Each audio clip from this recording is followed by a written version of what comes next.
مرحبا صد مرحبا پھر آمد رمضان ہے، کھل اٹھے مرجھائے دل، کھل اٹھے مرجھائے دل، تازہ ہوا ایمان ہے۔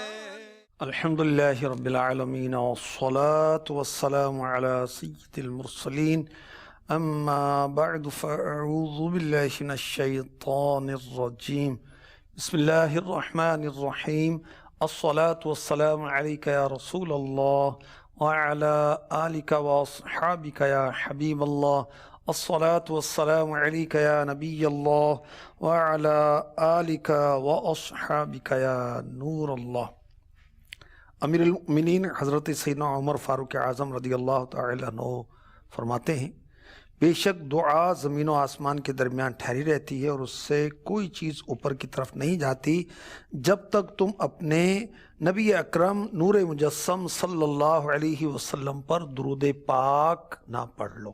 صلو علی الحبیب صلی اللہ تعالی علی محمد وعلی آلہ وصحبہ وبارک وسلم۔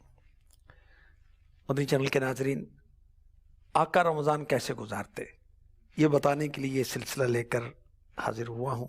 اول تاخیر دیکھیے گا اور توجہ کے ساتھ دیکھیے گا، اچھی اچھی نیتوں کے ساتھ دیکھیے گا۔ جتنی نیتیں زیادہ اچھی کریں گے ثواب بھی آپ کا بڑھتا چلا جائے گا۔ ہمارے آقا صلی اللہ علیہ وسلم ماہ رمضان کے سارے روزے رکھتے، نماز تراویح ادا فرماتے۔ آقا علیہ الصلوۃ والسلام ماہ رمضان میں قرآن پاک کا دور فرماتے جبریل امی علیہ الصلوۃ والسلام کے ساتھ۔ ہمارے آقا صلی اللہ علیہ وآلہ وسلم ماہ رمضان میں کثرت کے ساتھ دعائیں فرماتے۔ ہمارے آقا مکی مدنی مصطفیٰ صلی اللہ تعالی علیہ وآلہ وسلم ماہ رمضان میں نماز کی کثرت فرماتے۔ ہمارے آقا صلی اللہ علیہ وآلہ وسلم رمضان کے آنے پر آپ کا رنگ مبارک تبدیل ہو جاتا، اس فکر کی وجہ سے کہ کہیں کوئی ایسی آزمائش نہ آ جائے کہ جس کی وجہ سے رمضان کی عبادات میں پوری طرح سے بجا نہ لا سکوں۔ سبحان اللہ۔ میرے آقا علیہ الصلوۃ والسلام صحابہ کرام کو ماہ رمضان کے آنے پر مبارکباد دیا کرتے تھے۔ میرے آقا صلی اللہ علیہ وآلہ وسلم ماہ رمضان میں خوب صدقہ اور خیرات فرمایا کرتے تھے۔ میرے آقا صلی اللہ علیہ وسلم ماہ رمضان میں تراویح ادا فرماتے، اعتکاف فرماتے، شب قدر کی عبادات بجا لاتے اور اس کی ترغیب بھی دلایا کرتے۔ میرے آقا صلی اللہ علیہ وآلہ وسلم ماہ رمضان کے آخری عشرے میں راتوں کو جاگتے اور گھر والوں کو بھی جگایا کرتے تھے، عبادت کرتے اور کروایا کرتے تھے۔ اللہ پاک ہمیں بھی نصیب فرمائے ماہ رمضان کی برکتوں کے کیا کہنے۔ روزہ دار کو اللہ پاک جنتی پھل اور جنتی شراب پلائے گا۔ سبحان اللہ۔ وہ پھل کیسے ہوں گے اللہ دکھائے۔ خدا دن خیر سے لائے سخی کے گھر ضیافت کا۔ جنتی شراب کیسی ہوگی اللہ پلائے۔ وہ شراب دنیاوی شراب کی طرح نہیں ہوگی بدبودار اور سڑی ہوئی اور پی کے الفل بکنے لگ جائے، نہیں، وہ تو شراب ہوگی ایسی کہ سبحان اللہ، ایسی لذت دار شراب کسی نے پی نہیں ہوگی۔ سبحان اللہ، جس کا تذکرہ قرآن پاک میں، حدیثوں میں۔ سبحان اللہ۔ روزہ دار کے لیے قیامت کے دن اللہ پاک سونے کا دسترخوان بچھائے گا جس سے روزہ دار کھائے گا۔ سبحان اللہ۔ روزہ دار کو بے حساب ثواب عطا کیا جاتا ہے، اور جو بدنصیب روزہ نہیں رکھتا، بلا عذر شرعی روزہ چھوڑ دیتا ہے، وہ گناہ گار ہے اور اس نے جہنم میں لے جانے والا کام کیا۔ اور روزہ رکھنے والوں کی خوش بختی دیکھیے کہ روزے کی سحری جب بندہ کرتا ہے اللہ اور اس کے فرشتے اس پر رحمت بھیجتے ہیں، جب افطاری کرتا ہے اس وقت بھی اللہ اور اس کے فرشتے اس پر رحمت بھیجتے ہیں۔ کس پر؟ جو افطاری کرنے میں جلدی کرتا ہے ٹائم شروع ہونے کے بعد۔ اور جو خوش نصیب مسلمان کو روزہ افطار کروائے، وہ بہت لمبے چوڑے دسترخوان کی حاجت نہیں ہے، ایک گھونٹ دودھ پلا دے، ایک گھونٹ مثال دی گئی کہ تھوڑا سا دودھ پلا دے، پانی پلا دے، کچھ کھانا کھلا دے، تو اس کے لیے تو یہ بشارت ہے کہ اللہ تعالیٰ اس کو حوض کوثر سے پلائے گا۔ پیاسا نہیں ہوگا یہاں تک کہ جنت میں داخل ہو جائے. سبحان اللہ. روزہ افطار کروانے والے کے لیے فرشتے رمضان مبارک کے پاکیزہ مہینے میں بخشش کی دعائیں کرتے ہیں. روزہ افطار کروانے والے مسلمان کی خوش بختی، یہ خوش قسمتی ہے ان کے لیے جو روزہ افطار کروائیں. جن کو اللہ نے مال دیا یہ سعادت حاصل کریں. ہاں، اپنے پاس مزدور کام کرتے ہیں ان کو کھلائیں پلائیں. مزدوری کے ساتھ ساتھ غریب لوگ ہیں، غریب پڑوسی ہیں، غریب محلے والے ہیں، شہر میں غریب مسلمان ہیں، حالات کی وجہ سے اور بھی بیچارے پریشان ہیں، ان کو کھلائیں پلائیں، سحری افطاری کروائیں. ان کے پاس پکے پکائے کھانے بھیجیں، یا پھر آپ آٹے کا کوئی توڑا بھیج دیں، آپ چاول بھیج دیں، کوئی فریش فروٹ بھیج دیں. مسجدوں میں بھیجتے ہیں مسلمان، اچھی بات ہے، لیکن مسجدوں میں عورتیں تو نہیں آئیں گی نا، اللہ کی بندیاں تو نہیں آئیں گی نا. تو غریبوں کے گھروں میں آپ تقسیم کر دیں، چاہیں تو نقدی نوٹ تقسیم کر دیں. بہرحال ماہ رمضان میں روزہ دار کو افطار کروائے گا، اس کے لیے جبریل امی شب قدر میں دعائیں کریں گے، بخشش کی دعائیں. سبحان اللہ. روزہ افطار کروانے والے مسلمان کو حوض کوثر سے سیراب کیا جائے گا. روزہ دار کی سحری کے وقت دعا قبول ہوتی ہے، اور روزہ دار کی دعا افطار کے وقت بھی قبول ہوتی ہے.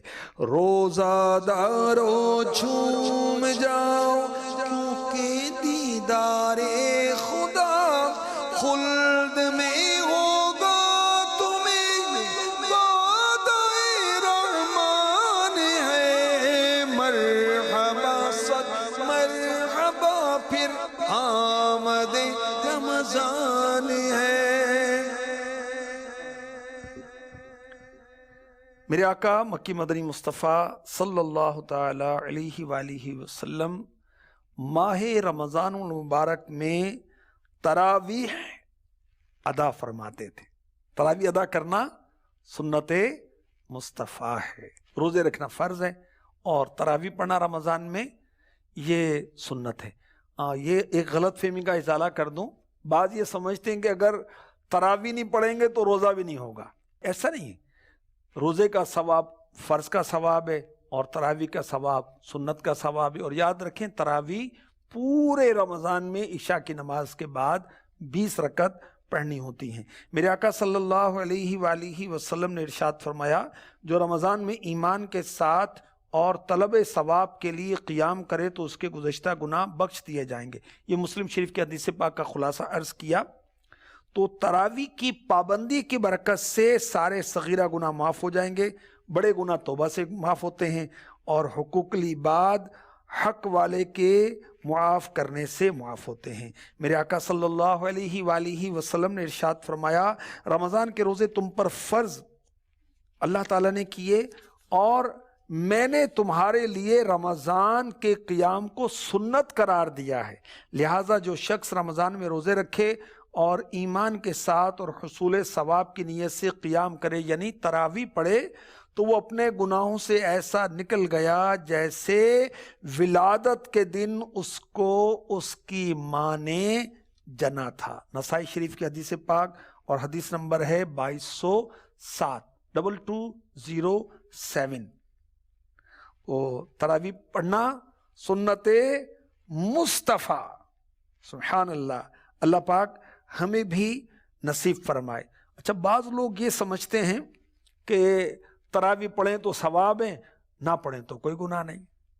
تراویح پڑھیں تو ثواب ہیں، اور تراویح کو عادتاً ترک کریں تو گناہ ہے، کیونکہ تراویح ادا کرنا ہے سنت مؤکدہ، اور سنت مؤکدہ جو ہے اس کو عادتاً ترک کرنے والا گناہ گار ہوگا. آپ نے ایک دن تراویح چھوڑی، آپ نے برا کیا.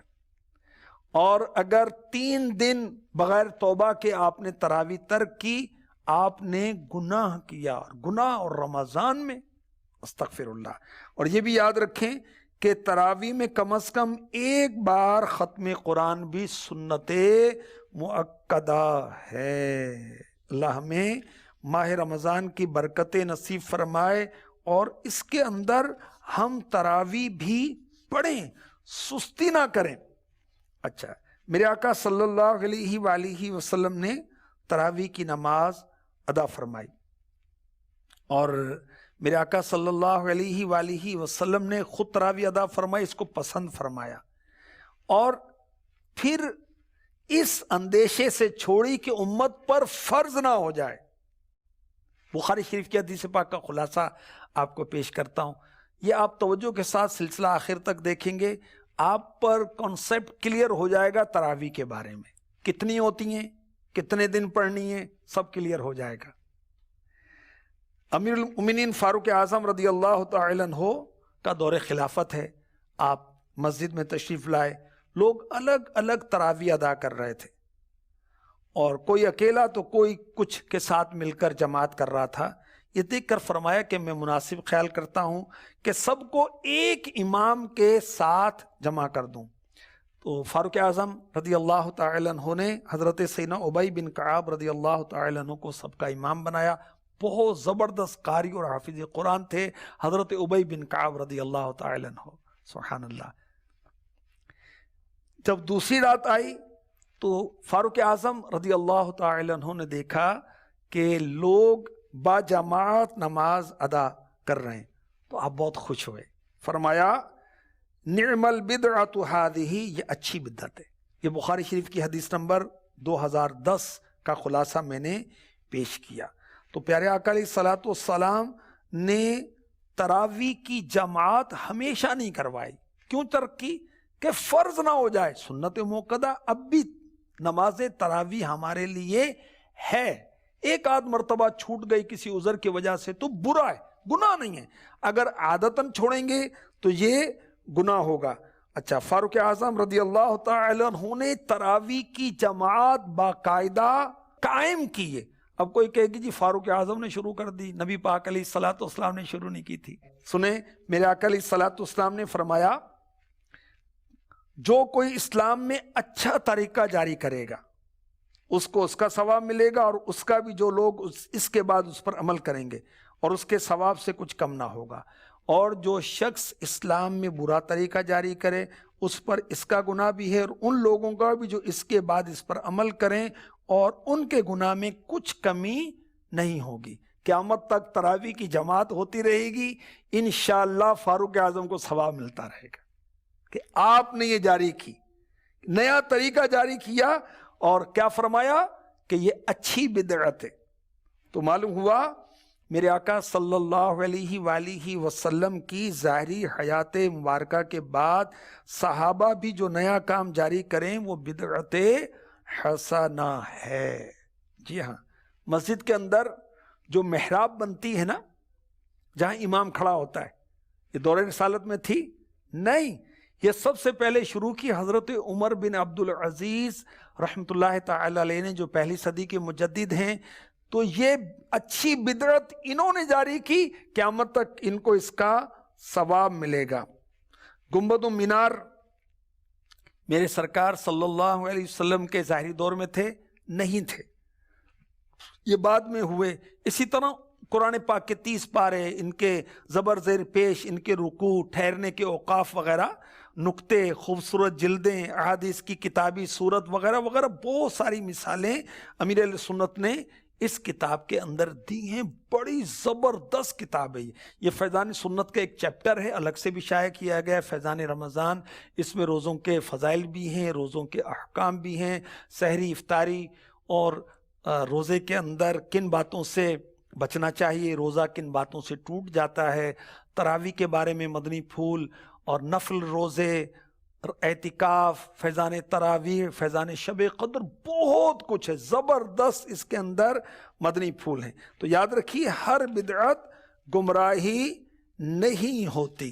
بہرحال یہ جو تراویح ہے یہ میرے آقا صلی اللہ علیہ وسلم نے ادا فرمائی، اور ہم غلاموں کے لیے سنت مؤکدہ ہے۔ کتنی تراویح؟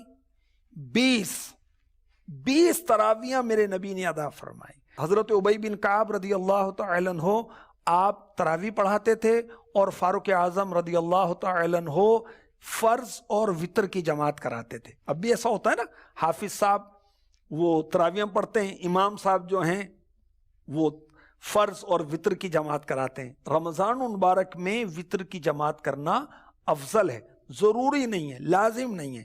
تو بہرحال ہاں بعض جگہ ایسا ہوتا ہے کہ حافظ صاحب امام صاحب وہ دونوں کام کر رہے ہوتے ہیں، یہ بھی درست ہے۔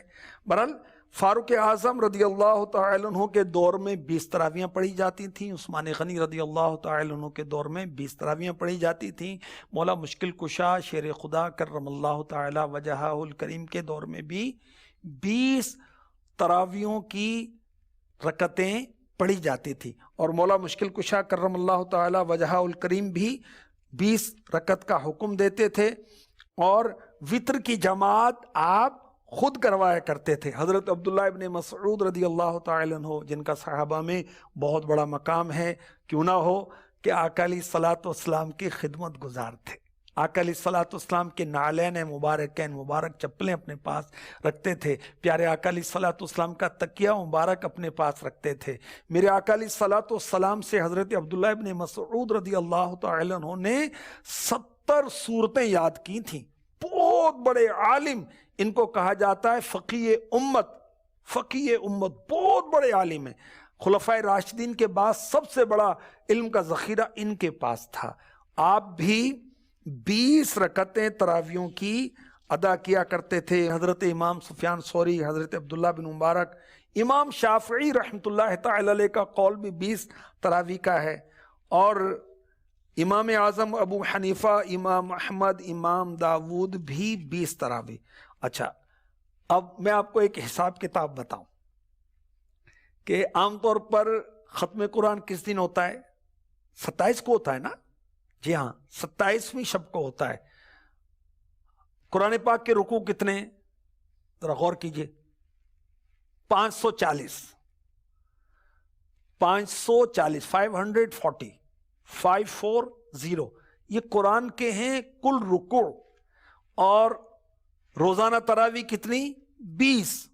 27ویں شب کو ختم قرآن ہوا، کتنے ہو گئے؟ 27، 27 into 20 is equal to 540۔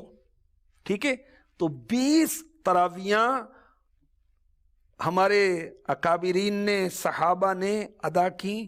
اللہ تعالی ہمیں بھی نصیب فرمائے، اور تراویحاں تو ادا کرنی ہیں کہ میرے نبی کی سنت اور سنت مؤکدہ ہے۔ ساتھ ہی ساتھ ہم نے ماہ رمضان میں فرض نمازوں کے ساتھ ساتھ سنت قبلیہ، نوافل بعدیہ کی پابندی بھی کرنی ہے۔ اللہ ہم سب کو نصیب فرمائے۔ اشراق کی نماز بھی پڑھنی ہے، چاشت کی نماز بھی پڑھنی ہے، ہم نے اوابین بھی پڑھنی ہے، اللہ نصیب فرمائے تہجد کی نماز بھی پڑھنی ہے۔ دیکھیں، جب ریٹ زیادہ ہوتا ہے تو پھر کاروبار زیادہ کیا جاتا ہے، جب سیٹھ کی طرف سے زیادہ عطائیں ہوتی ہیں تو وقت زیادہ دیا جاتا ہے، لوگ اوور ٹائم لگاتے ہیں۔ رمضان المبارک میں نفل کا ثواب فرض کے برابر، فرض کا ثواب 70 گنا بڑھا دیا جاتا ہے۔ اشراق کی نماز کیوں نہ پڑھیں؟ میرے نبی نے ادا کی۔ چاشت کی نماز کیوں نہ پڑھیں؟ رمضان میں بھی نہیں پڑھیں گے کب پڑھیں گے؟ میرے نبی نے چاشت کی نماز ادا کی، اوابین کی نماز ادا کی، تہجد کی نماز ادا کی، اور تہجد کی نماز تو میرے نبی پر فرض تھی۔ سحری کے لیے اٹھنا ہی ہے، اٹھ کر استنجا وضو کر کے 2 رکعت پڑھ لیں جی، آپ نے تہجد کی نماز پڑھ لی، اور تہجد پڑھنے والے بلا حساب کتاب داخل جنت کیے جائیں گے۔ اشراق کی نماز، فجر کی نماز پڑھنے کے بعد سورج نکلا، طلوع ہوا، ظاہر ہوا، 20 منٹ، اس کے 20 منٹ کے بعد 2 رکعت پڑھ لیں، یہ آپ نے اشراق کی نماز پڑھ لی۔ اس کے بعد 2 نفل پڑھ لیں جی، چاشت کی نماز بھی ادا ہو گئی۔ مغرب کی فرض اور سنتوں کے بعد آپ 2 نفل پڑھیں، لیں جی، اوابین ادا ہو گئی۔ یہ بھی ہو سکتا ہے کہ آپ مغرب کے 3 فرض پڑھیں، پھر ایک ہی نیت کے ساتھ 6 رکعتیں ادا کریں، 2 سنتیں، 2 نفل، 2 نفل اوابین، لیکن جی ساری نمازیں ہو جائیں گی۔ اللہ پاک ہمیں نصیب فرمائے، رمضان کے سارے روزے نصیب فرمائے، رمضان کی تراویح نصیب فرمائے، رمضان میں ہمیں خوب خوب نیکیاں کرنے کی توفیق عطا فرمائے۔ آقا علیہ الصلوۃ والسلام نے ہم غلاموں کی تعلیم کے لیے رمضان کو کیسے گزارا، ہم غلامان مصطفیٰ بھی ویسے ہی رمضان کو گزاریں، روزوں کے ساتھ، تراویح کے ساتھ، صدقہ و خیرات کے ساتھ، عبادات کے ساتھ، نمازوں کے ساتھ، تلاوت قرآن کے ساتھ. آمین بجاہ النبی الامین صلی اللہ تعالی علیہ وسلم. مرحبا پھر آمد رمضان ہے، کھل اٹھے مرجھائے دل، کھل اٹھے مرجھائے